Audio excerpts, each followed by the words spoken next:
All right, moving on. This is something I wanted you guys to talk about from a youth pastor's perspective. This is the question.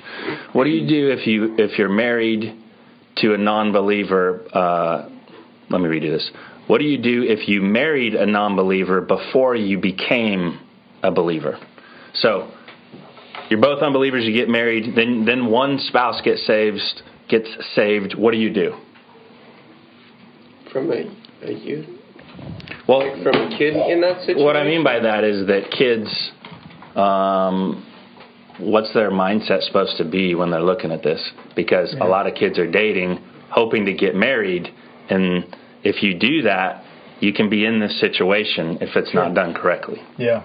Absolutely. Yeah, so we go through an 8-week dating period, and one of the things that I do is there's a lady at our church who did not listen to God, and she comes and talks to our kids about the element of not listening to God going into her marriage and how that affected things. And she does a phenomenal job. I just love it every time she comes and talks to our kids. That is not the same scenario as this. One of the things that we have seen when we send people over to Africa, for example, is a situation of a man that's married to more than one wife. And then he gets saved. And he's like, what do I do now? Right? And so obviously we're not going to bail out on all those women. Being a Christian does not mean that you throw people out on the street, right? And so there's some, work that needs to be done with that. And it's the same way here. And this is not abnormal to the Corinthian church or to the early church even, because certainly before the church got kicked off, there weren't many Christians, right? And so then the disciples start preaching the gospel, and thousands of people are getting saved, and you deal with the scenario of one of the married couple gets saved, and that issue gets brought up, and I believe it's 1 Corinthians 7. Yeah. And what Paul says is, if the unbeliever wants to remain married, then you need to stay. And I know couples that are like this, where when you're talking about what marriage is you've made a contract, right? And you've made vows of promising to be there for the other person. And it's a pretty remarkable thing to see a believer, or I should say an unbeliever, remain faithful to their spouse as, they keep their vows. It's a pretty remarkable thing to see that happen. And so first off, the first answer is remain married. And then the second thing is and actually what the passage says is, because if the believer remains married, then the kids, what's the word, are... Let me read it. Sure. 1 Corinthians 7:12. But to the rest, I, not the Lord, say, if any brother has a wife who does not believe, if she is willing to live with him, let him not divorce her. And a woman who has a husband who does not believe, if he is willing to live with her, let her not divorce him. For the unbelieving husband is sanctified by the wife, and the unbelieving wife is sanctified by the husband. Otherwise your children will be unclean, but now they are holy. If the unbeliever departs, let him depart. A brother or sister is not under bondage in such cases. But God has called us to peace. For how do you know, O wife, whether you will save your husband? Exactly. Or how do you know, O husband, whether you will save your wife? And I can't really add to that. That's precisely it. Now that you're a believer, Christ is in the home, and your children are sanctified. And there's some theological stuff that goes with that, but the reality is that Christ is in the home. Your kids see it, and I'm not going to say that there's not going to be problems, but what you begin to learn, one of the ways I learn about God's love towards me is in my relationship with other people. Because when people do certain things to me, I go, oh, Lord, that's what it's like for you when I do that. And so it's an opportunity for you to really grow in the grace of God. Now your home is your mission field, and your prayer is that they would really see a difference. They would see God work in you and God be real in your life. And that's the way that you start. Let's just say the believer is the woman. You just start serving your husband, and you love your husband, and you treat him like Christ loves the church, as the Bible says. You do stand up for what's right. You pray for them. You pray for opportunities, certainly to share the gospel with them. But you prayerfully have conversations that are just directed by the Spirit, and let God do His thing.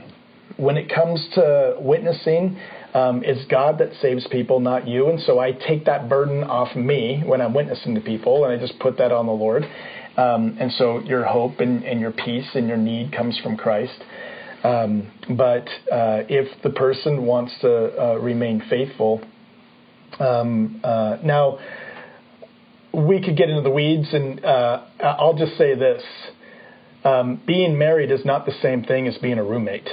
And so if the unbeliever is an unbeliever, if you can handle that, let's just say come and talk to the pastors, have a conversation with us on that, and there's some more discussion that needs to go on with that. Yeah, what Kezzy's talking about is if he is willing or if she is willing to live with her. That's a caveat. There are certain things that willing means if you're going to be married. Yeah.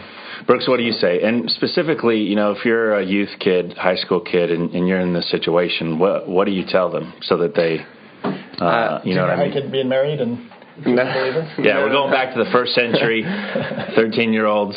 The reality, you guys, is if you're in high school, I mean, if you're in junior high and you're dating, talk to your parents. Or come talk to me after service. But you guys, if you're dating a non-believer, there's going to be drama. And the reality is somebody's going to get pulled one way, right? And typically, you guys, the way people get pulled is not to Christ.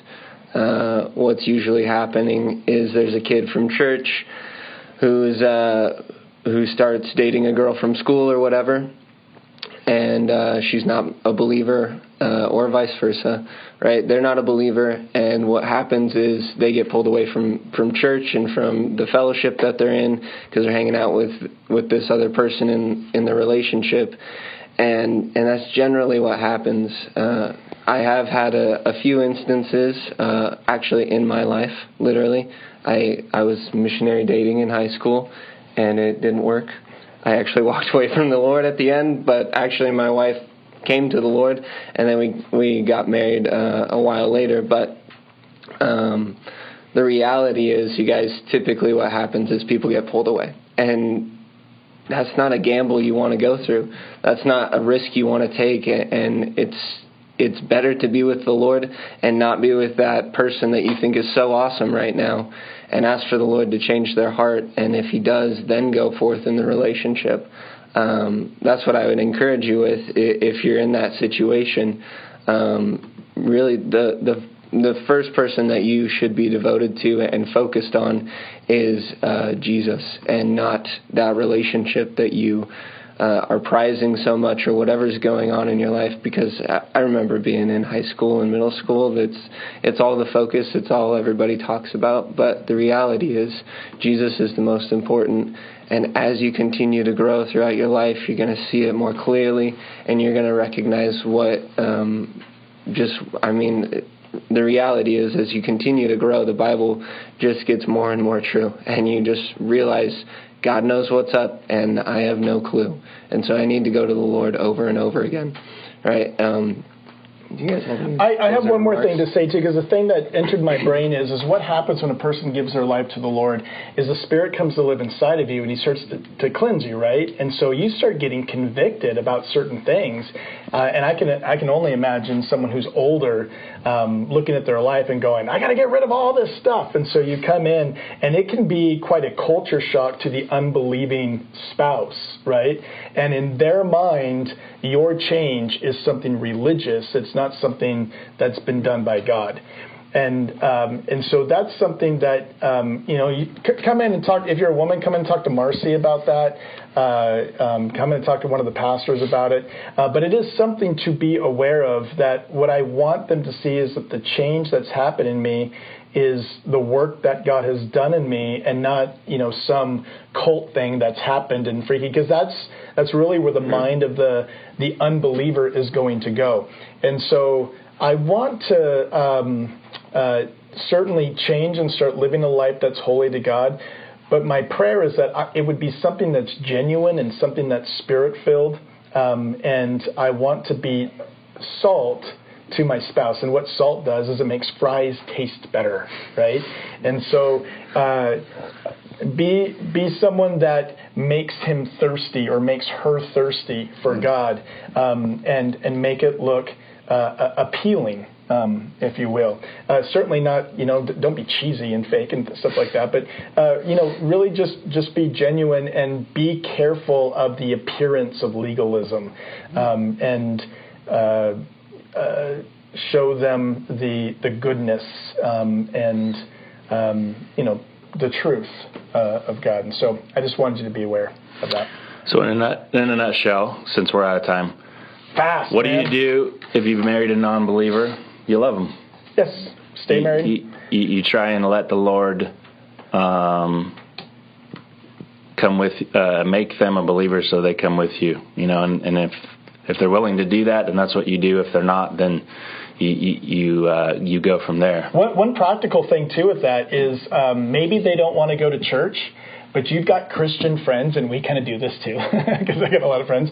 But let's say all of our friends, we go camping, right? And that's how we'll kind of steal, them, like, bring your wife camping or bring your husband camping and hang out with other believers and let them see how fun you have. That's not connected with church, because that part's uncomfortable for them, but get them around other believers. Be sneaky about it. And so that's one thing. Be sneaking around for your spouse to win them. Okay, all good stuff. Yeah.